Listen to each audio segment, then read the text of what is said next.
Second straight game midnight. Pero at least, global daw yung heal. So kung sino man yung Yes. mahuli dito, kahit wala dun yung Florin, Oo. ay makakasuporta. Ang worry ko dito, for BTR Suns, ay walang harap dito kay Kadita at Kaja. Wala silang pang frontline eh. Medyo mahihirapan yung BTR sigurado when it comes to Lord, Turtle takes. Hindi sila makakasabay sa Lord Dance unless they pick off itong mga heroes ng See You Soon. Pero ito na nga, no, going into the team composition, si Midnight dito. Tato. Nahihirapan ako sa yung early game ng BTR Suns. I mean, it's good that they have the Martis and the Florin kasi pwede mong bigyan ng bulaklak to. Ma-amplify yung early game presence niya. Ang concern mo lang talaga is ang daming gusto ring pumalag sa kanya. Kahit pa sabihin natin may sustain, may heal, I would have preferred two meaty heroes Yeah. para lumaban dito sa lineup ng season. Now it's just the Martis on the front line. May assistance naman ni Florin, pero I don't think it's enough versus the Kadita, the Kaja, and of course the Yuzong. Kumbaga parang yung si Yusun sabi nila, sige, hayaan namin maging aggressive si Martis kasi gusto namin yun. Pagkatapos mo mag-Mortal Coil, ang dami namin pang-sustain, pang-lockdown sa'yo. But here we are right now. Game number 2. Bigatron Suns versus See You Soon. Pretty much a do-or-die game na for BTR for See You Soon. Tignan natin kung hanggang saan aabot ang kanilang momento. Oo, maaga-aga yata yung panggugulong gustong gawin ng See You Soon. Sinisimulan na naman yung same story. Petri, agad na-commit doon kay Black. And the flicker is forced as well. Pero si Boxy the King, hindi siya tinatantanan. At makukuha nila yung first blood. Meron na rin namang respong ng bumulaki na Syndra, but the Star Shatter will not connect. One hit. Kaso alanganin ka pa din at magpapalitan lang ng kills. Medyo mabigat yung nangyari for Black. Isang buong minion wave yung na-miss niya. Oo nga. Ginamit kagad yung Petrify from Sorry I'm Felix. Kaya naman lamang kagad ang season when it comes to XP. So malilimitahan kagad talaga yung potential ni Ardo dito. And remember, it's a losing matchup already. So kaya kailangan samahan ni Luna itong si Black. And that means again, Nako, gold lane, wala na namang atensyon for si Yusun. pati ba naman dito sa gold lane matchup, inakakalamang ang See You Soon. And si Buzizio dito, mapapalayo doon. Yun lang, boss. Oops! Kaso may decimate na si Buziccio. Nakabawi. Medyo Filipino move yun. Alam mo yung, kita na nga ni Boxy si Buzizio, pero sabi ni Kosei, di gusto ko lumamang sa Bruno eh. Nag-flicker na nga siya pagkakita agad niya na nandoon eh. Pero bumalik pa siya ng onting-onti lang naman in an attempt to somehow. Classic assing movements mula sa isang Filipino player. Ito yung mga problems na kailangan natin i-face, yung medyo greedy play, especially since late game hero pa itong si Kosei. Mahihirapan siya going up against Bruno if he continues to have moments like that. Yep. So right now, 5 seconds prior the turtle na magsuspawn dito. Kahit pa paano naman, inilalaban talaga ng Bigatron Suns kung kaya nila yung mga ganitong objectives. Nakikita naman natin yung paulit-ulit. But so far, it's only yung dalawang junglers natin na nandito. Medyo sinasayawan pa. And overall, kasi yung kalamangan talaga sa XP dito, kailangan mo yatang Felix. Ayun na, tignan yung eh. Dragon na, nilabas na. Black Dragon form, auto position, Petrify, and Divine Judgment ginamit sa kanya. At mukhang maging yung rough wave ko, commit na nga yata. Wala na ang jungler dito ng Bigatron Suns and the zoning is still on para dito sa See You Soon. As MP the King will be able to secure that turtle without any contest. Yung chemistry ng si Yusuna, 3 ultimates connecting all at consecutive times. Ang ganda ng combination. They were able to burst down the Martis right away.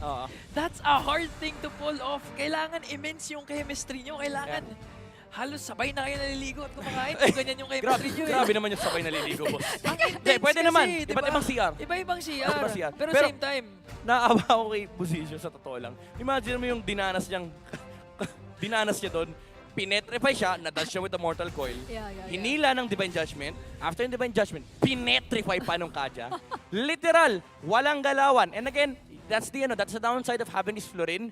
Wala ka nung counter-engage mula doon sa Minotaur na maganda sana for their side.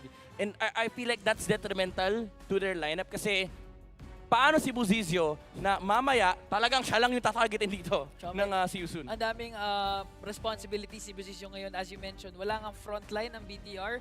So siya nasasagot nun. Siya pa ang provide ng vision.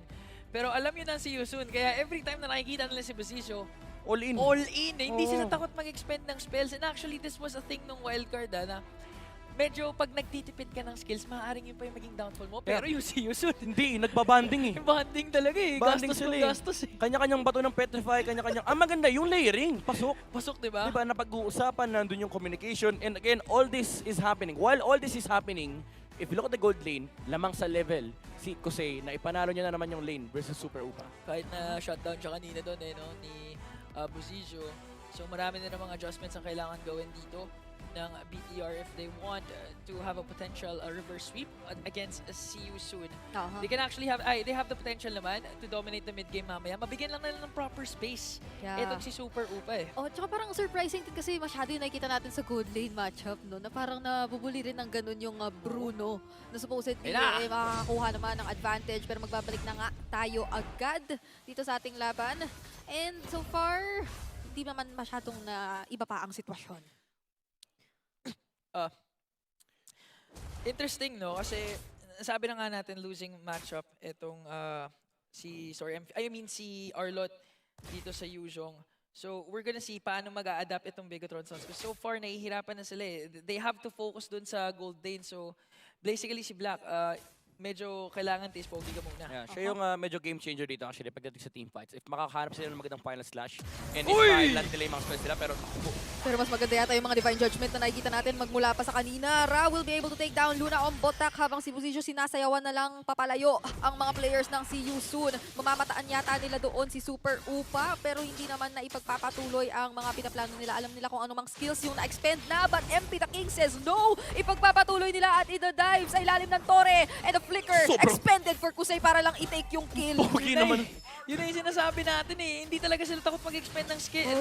Flicker in from Kosei. Sobrang importante yun para sa kanya to survive. Pero ginamit niya para pumatay. Sobrang pogi nun, men. Ano, flicker, phantom step palayo. Pero pogi din naman si Busisio rin sa may bottom lane. Hindi ginamit actually Petrify na force. Ito yung Black Dragon form. And ito yung sinasabi natin, no, may game changer naman for BTR Sons, yung final slashes ni Black. Pero kailangan nilang pigilan tong momentum na nakukuha ni Kusei dito sa may top lane. See You Soon, pagdating ng mid game, yung pag-arangkada kasi ng carry, medyo mabilisan eh. Yung late game niya, minsan pag nakakuha siya ng snowball, mid game mo pa lang, late game na See You Soon. Mid-game nakaka-shred na siya, no? Kahit sino pa itapat mo. And this is alarming kasi BTR nga, wala nga silang Si Boxy, front. Pero tignan mo si Box Taki. Uy! Nakabawi Black. na final slash. Yun ang magandang final slash na titilitan natin pero napara-off waves naman bago pa mag-decimate Oh my at si Busisio goodness. ngayon ay natalunan na nakita mo naman kung paano siya na naman ang inuna eventually leading into See You Soon securing the turtle once more. Nakita mo yung lakad ni Boxy. Literal sabi niyo, pre, may divine judgment ako. Pinakita niya sa Bigatron Sons. And nung nag-Mortal Coil, si Busisio rito, nag-attempt si Ra ng Petrify, hindi niya tinipid. Kasi bakit? Pag yan nag-Mortal Coil, makikita na yung I'm Felix na, wala ka ng Mortal Coil ha. Ako naman yung Petri. Ito yung impact na ang daming catch mula sa See You Soon. Talagang kailangan sobrang lupit ni Busisio para madodge siya lahat yun. Parang si Batas na tapos. Wala namang Petrify play doon. Ayun Pero o! si Box- Pre, may si divine Dalit, judgment ako, pre! Pwede humila dito pero disiplina. Debot. Alam mo yung maganda dito for See You Soon, sobrang dami nilang crowd control.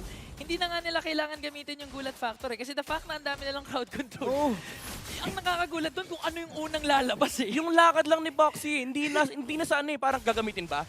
Yung Bigatron Sounds, tingin nila rin sa lakad ng Kaja, pre, yung divine judgment, lalabas yan. So yung ganong pressure, Super Upa, Purify sa may top lane. Naku, aabutan pa rin yata ni MP the King. Ginamit na nga dito yung Global Heal at yung Worldy. Pero Yung Dragon! mag-sustain nga ba nun kasi may Wala nang papatik Purify Dragon kasi. sa likod. Super Upa will Oh, fall. Divine Judgment! At may na-attack na naman dito. Using the Divine Judgment leading into a double kill for Kusei. At sunod-sunod na objectives lang naman ang gusto nilang i-take. Yung display ngayon na pinapakita ng See You Soon, grabe lang talaga yung coordination nila. Layering of skills is on point. And apart from that, ang ganda ng response doon. Isipin mo all the way from the bottom MP! lane. Si MP the King, di ba tatapos? At napakaraming follow-up din na nagmula sa See You Soon. Makita lang nila yung nag-iisang natalunan. Ito, again ito yung idea ng lineup na See You Soon. Papurihin mo, may dalawa pang Petrify, may isa pang Divine Judgment, huwag tayo magtitipid ng spell. Uy, ganda sana play na mula kay Black. With the final slash, ang hapdi na ni Kusei. Yun na nga yung problema eh. Iilan na nga lang yung crowd control ng Bigatron Sons. If it doesn't continue to connect pa, mahihirapan mag-counter-engage ang BTR sa kahit anong initiations na ginagawa ng See You Soon. Tinutuloy-tuloy na ng See You Soon eh. Bumabalik na naman tayo dun sa kwentong dinadive na lang nila ng dinadive yung mga kalaban, especially yung mga makikita nilang mag-isa. Feel ko nung bago mag-start yung M5, yung turo ng coach dito ng season, bawal kayo magtipid ha. Bawal kayo magtipid. Pag pwede ibato nyo.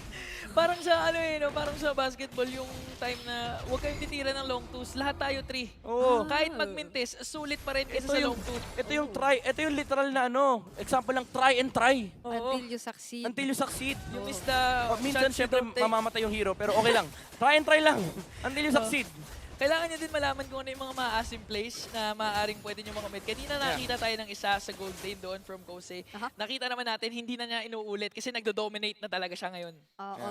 Ngayon, at meron na namang mga tuloy-tuloy lang naman na pressure na ginagawa ang See You Soon at Bigetron Suns. Napapaisip na ako kung gaano ka ba ka-reliable yung wave clear nila at this point para talagang mapatagal man lang yung laban. Yeah, ang mahirap dito sa lineup ng Bigetron Suns, even though they have ways to clear waves, si Super Upa rito, si Buzizio, very momentum dependent mga heroes na to. Kapag hindi nakukuha ni Bruno yung momentum niya, he relies heavily on scaling towards late game. Kasi ang kinaganda naman sa isang Bruno is napakasakit talaga niyan. Actually, kahit yung carry, basta may wind of nature yung Bruno, hindi niya kaya palaganyan. But the thing is, very clear na from the side of See You Soon, ang dami nilang win condition. And may Hatak, may Petrify, actually dalawa yung Petrify, yung Black Dragon form na magzuzone kay Yuzong mamaya, ay kay Super Upa mamaya. Ang daming ways for See You Soon to actually win team fights. Ito na yung sinasabi mong ang daming different angles nga ng See You Soon compared sa medyo one-dimensional play na pwede gawin ng Bigetron Suns ngayon.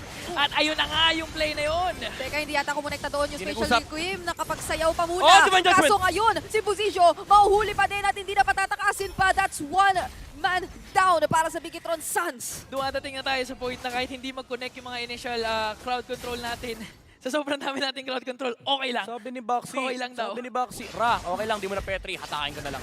Ito, sure to.